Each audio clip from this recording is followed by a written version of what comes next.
মার্কিন যুক্তরাষ্ট্রের সাথে নতুন বাণিজ্য শুল্ক কার্যকর হওয়ার আশঙ্কায় চীনা সংস্থাগুলো জুন মাসে তড়িঘড়ি করে পণ্য রপ্তানি করেছে, যার ফলে দেশের রপ্তানি খাতে 5.8% প্রবৃদ্ধি দেখা গেছে।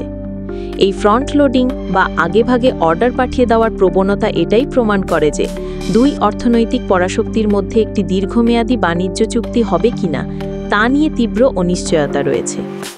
কাস্টমসের তথ্য অনুযায়ী চীনা উৎপাদকরা দুটি প্রধান কৌশল অবলম্বন করছে। প্রথমত, তারা শুল্ক বিরতির সুযোগ নিয়ে সরাসরি আমেরিকায় পণ্য পাঠানো বাড়িয়ে দিয়েছে।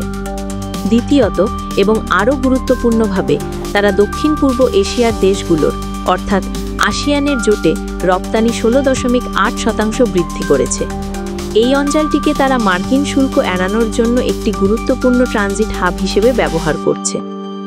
তবে বিশ্লেষকরা সতর্ক করে দিয়ে বলেছেন যে রপ্তানির এই উল্লঙ্ঘন কৃত্রিম এবং সম্পূর্ণ অস্থায়ী। তারা মনে করিয়ে দিচ্ছেন আমেরিকা এর মধ্যেই এই কৌশল ধরে ফেলেছে এবং ভিয়েতনামের মাধ্যমে পাঠানো পণ্যের ওপর 40% শুল্ক আরোপ করেছে।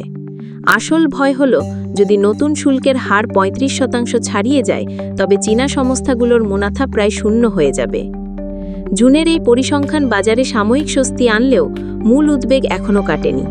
দেশের অভ্যন্তরে দুর্বল চাহিদা এবং হোয়াইট হাউসের সাথে চুক্তি করার জন্য 12ই আগস্টের সময়সীমার চাপে চীনের রপ্তানি নির্ভর অর্থনীতি এক গভীর অনিশ্চয়তার মুখে দাঁড়িয়ে আছে।